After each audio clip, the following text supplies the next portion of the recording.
Bonjour à tous, bonjour à toutes. Depuis février 2018, de Ariel Shop à Ariel aujourd'hui, il y a eu de la maturité, il y a du parcours, il y a du raffinement, il y a encore mieux de la créativité made in Africa. Eh bien, Arlène Agosso-Zosombo, plus que jamais en plein dans son art, a conquis les consommateurs béninois. Elle rêve grand, elle veut aller loin, elle veut conquérir le marché international. Ce combat au quotidien lui a valu le trophée il y a peu de femmes noires inspirantes. Mesdames, Messieurs, je la reçois pour vous dans cette émission. Bonjour Arlène. Bonjour Peace, bonjour à tous. Heureuse de te retrouver, heureuse de partager un moment avec toi. Et j'espère qu'on va pouvoir se dire de belles choses en peu de temps. En tout cas, je l'espère bien. Alors, dites-moi, aujourd'hui, quel est le chemin parcouru et où en êtes-vous en termes d'évolution? Je me rappelle que la première émission que nous avons eue, toi et moi, il y a 2 ans, c'était à mes débuts, effectivement, en 2018. En 2 ans, je pense, et je suis, enfin, visiblement, ça se voit qu'il y a eu du chemin fait. Il y a eu du travail, il y a eu des sacrifices. Et quand je fais le point en 2 ans, à la première émission, je pense que j'étais à ma deuxième collection quand nous avons échangé, toi et moi. Et 2 ans après, je fais le point, je me retrouve quand même à 10 collections. Et je pense que dans la vie d'une jeune entreprise, 10 collections en 2 ans, ce n'est pas rien. Et visiblement, ça se voit que j'ai évolué. Visiblement, ça se voit que chaque fois, j'essaie de donner le meilleur et le maximum de moi. Et j'en suis plutôt fière. Arlène, j'ai quand même une question. Quelles sont les choses que aujourd'hui vous prévoyez faire pour mieux servir la clientèle, puisque selon vous, et au regard de vos résultats, il y a eu du progrès? Au démarrage de 2020, je pense que chacun d'entre nous, à l'entame d'une nouvelle année, on se fait des vœux, on se fait des projections. Au démarrage de 2020, j'avais déjà planifié un certain nombre de choses. Malheureusement, comme tout le monde, nous avons été confrontés à cette situation de Covid qui n'a pas favorisé les choses. Mes projections sont toujours les mêmes parce que je n'ai pas pu les atteindre encore. Oui. Donc, c'est pouvoir gagner le marché béninois en entier. C'est essayer d'aller au-delà du Bénin, aller dans la sous-région. Ce que j'ai prévu déjà en janvier pour 2020, c'était essayer de voir dans quelle mesure je pouvais travailler avec des Béninois. J'avais planifié un recrutement de jeunes commerciaux, des gens avec qui je pourrais travailler, qui seront considérés plutôt comme des apporteurs d'affaires. C'est ce que j'avais planifié. J'avais également envie de voir dans quelle mesure je pouvais travailler avec des entreprises béninoises qui sont dans la mode, avoir des partenariats avec ces gens de personnes qui ont bien envie de travailler avec moi. Déjà à l'interne? Déjà en interne. Okay. Voir dans quelle mesure des prêt-à-porter qui sont à Cotonou sont aptes et ouverts à collaborer avec moi, c'est-à-dire aussi à l'intérieur du pays. À l'intérieur du pays, pas uniquement à Cotonou. Okay. J'ai envie de couvrir tout le Bénin, donc j'envisage les grandes villes du Bénin. C'est la première partie de mon plan 2020. La deuxième partie, c'était voir la mesure dans laquelle il était possible de couvrir la sous-région. Et les pays que j'avais ciblés, c'était le Togo, le Nigeria, la Côte d'Ivoire, le Sénégal, le Burkina Faso, le Mali, le Gabon et le Congo. C'était ces pays qui étaient sur ma liste parce que sur ma page Facebook, je suis assez suivie. Et ces pays-là également sont dans ma communauté. Donc, ce sont des gens qui me connaissent, qui me suivent, qui savent ce que je fais. Et je profite de cette occasion pour relancer un appel pour ces gens qui... Bon, c'est vrai qu'il y a eu des gens qui m'ont contacté plusieurs fois, mais je n'avais pas encore planifié d'aller au-delà du Bénin parce que je me dis, avant d'aller ailleurs, il faut pouvoir être bien assis chez soi. C'était ma logique. Et là, maintenant, je pense que quand on dit Ariel, ce n'est plus inconnu. Les gens commencent à me connaître. Ça évoque beaucoup de choses. Voilà, donc je suis fière. Et là, je suis prête à aller au-delà du Bénin. Et c'est dans ce sont mes prochains projets. Et j'en profite également de cette opportunité que vous me donnez pour m'ouvrir. Mes numéros de téléphone sont ouverts. Les gens qui sont intéressés à collaborer avec moi, je les invite pour un partage et pour une collaboration fructueuse. Alors, Ariel, sous peu à l'international, va se traduire comment? Est-ce que ça sera en présentiel, donc une boutique de Ariel dans plusieurs pays, ou ça sera des collaborations d'abord en ligne? Ce n'est pas parti forcément tout de suite pour des boutiques. C'est parti pour des représentations, des gens qui sont dans le domaine de la mode, des gens qui ont envie d'avoir dans leur boutique à eux la marque Ariel. C'est déjà parti de là. Et puis voir après la possibilité, voir selon l'évolution du partenariat, voir la possibilité maintenant d'implanter des boutiques Ariel dans ces différents pays. Aujourd'hui, alors, en plein dans votre activité, est-ce que vous connaissez des difficultés et si oui, parlons-en. Oui, toute jeune entreprise connaît forcément des difficultés et les difficultés sont de tous les ordres. Mais je pense que la plus grande difficulté que nous connaissons en tant que jeune entreprise, je ne parle pas forcément uniquement de moi, ce sont des difficultés plutôt financières. Parce qu'on réalise aujourd'hui qu'il n'y a pas d'accompagnement. Il n'y a pas de structure d'accompagnement, il n'y a pas de structure financière qui accepte de vous financer, accepte de vous accompagner. Quand je fais le tour sur les toiles aujourd'hui, je réalise qu'il y a beaucoup de jeunes qui entreprennent, il y a beaucoup de jeunes qui ont de formidables idées, qui ont envie d'aller loin, mais qui sont bloqués par ce manque de ressources financières. Et c'est un frein pour le développement, non seulement de la personne qui a envie d'entreprendre, mais pour le pays également. Parce que quand nous nous faisons voir, quand nous donnons le meilleur de nous, ce n'est pas uniquement pour nous, c'est pour que le Bénin soit mieux connu, le Bénin soit mieux valorisé. Et quand vous êtes obligé de fonctionner sur vos fonds propres, ce n'est pas toujours facile parce que quand vous prenez un produit fini, c'est beaucoup d'étapes. C'est plusieurs étapes et c'est beaucoup d'argent. Donc, je profite également de cette opportunité pour inviter la totalité. Je prends les différents secteurs donnés pour voir s'il n'est pas possible de créer, de faire asseoir des structures parce qu'il y a plein de bonnes idées que nous avons, mais nous sommes souvent freinés par ces difficultés qui se retrouvent à toutes les sociétés. Ariel, la marque Ariel porte la signature d'une promotrice plutôt multi-compétences. Est-ce qu'aujourd'hui, en plein cœur de cette émission, on pourrait rappeler toutes vos autres compétences?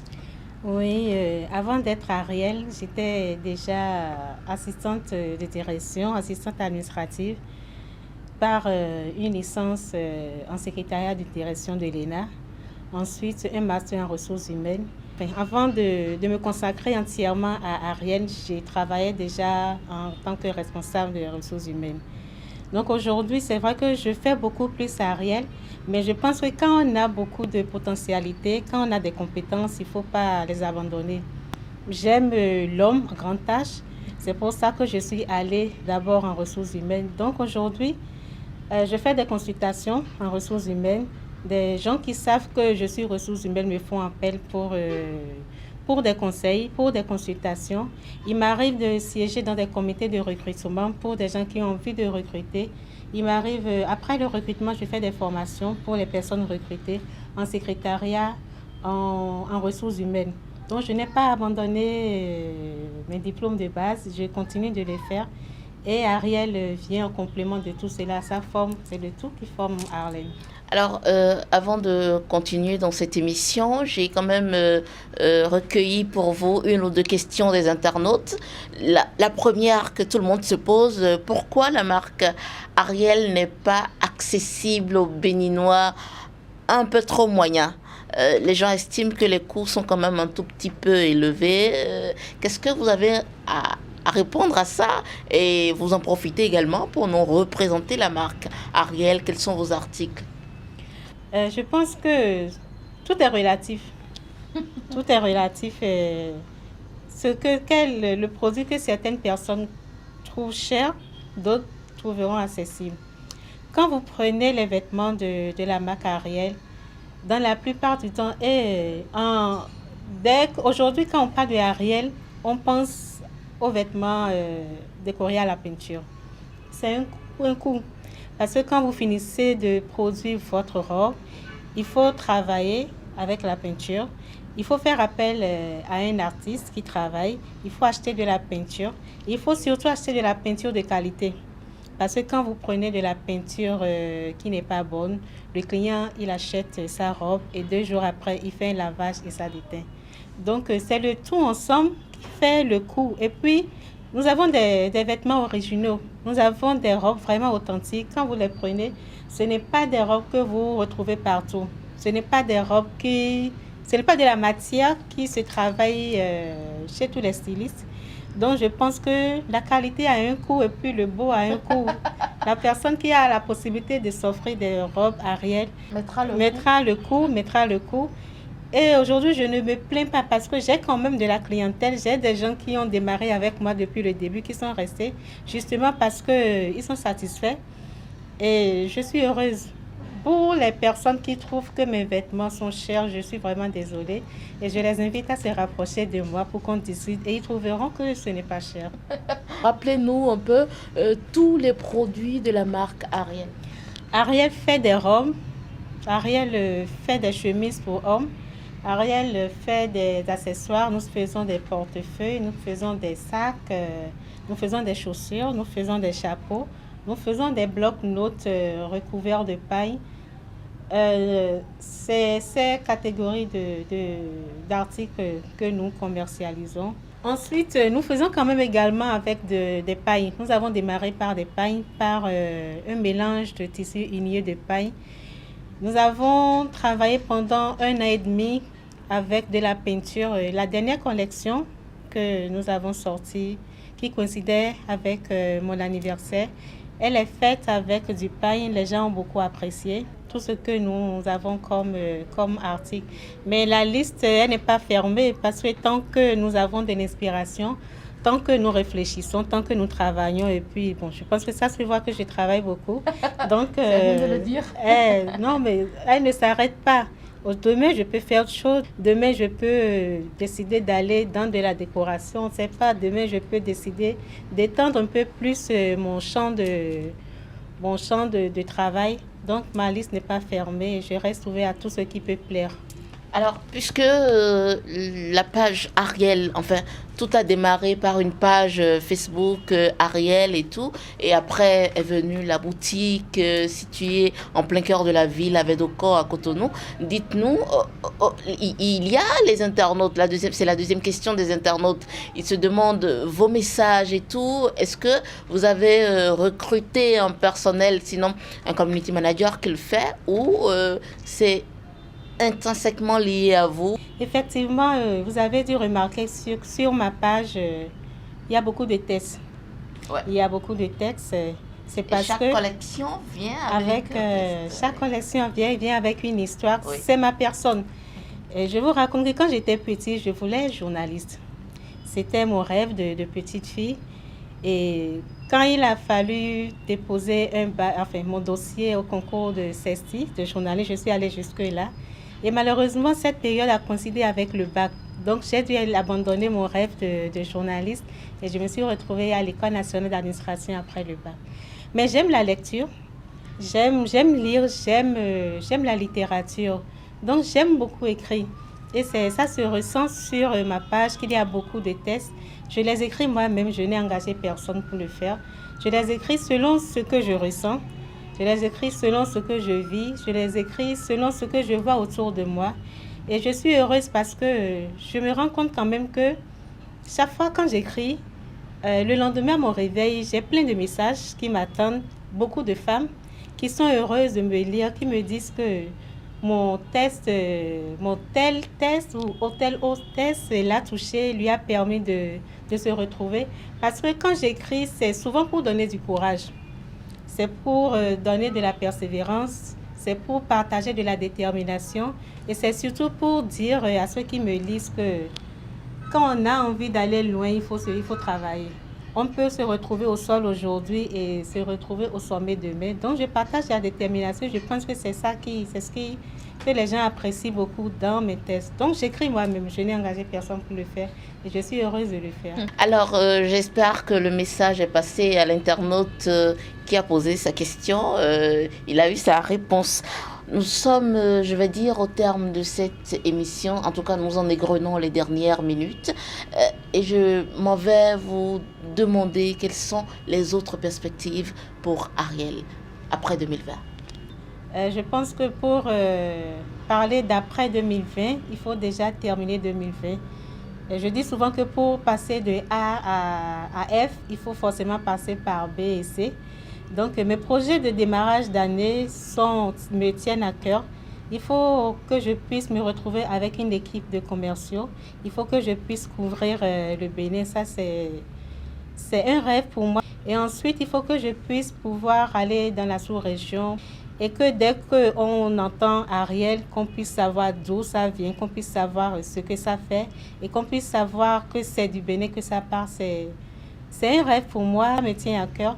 Et je pense pouvoir le réaliser avant la fin de l'année, avant de pouvoir parler, de pouvoir penser à autre chose. Avant de nous livrer votre mot de la fin, j'ai quand même une toute petite question. Pourquoi ce choix du Made in Africa, de l'authenticité? Ce choix de l'authenticité, d'abord ce choix du Made in Africa parce que j'aime l'Afrique. J'aime l'Afrique et je pense que nous avons beaucoup de valeurs en Afrique. Nous n'avons pas besoin d'aller loin, de partir de chez nous pour avoir du beau. À l'intérieur de chez nous, au sein de l'Afrique, nous avons plein de valeurs et je ne comprends pas comment on puisse penser que le beau ne vient que de l'extérieur. Le beau ne vient pas que de l'extérieur parce que nous avons tout.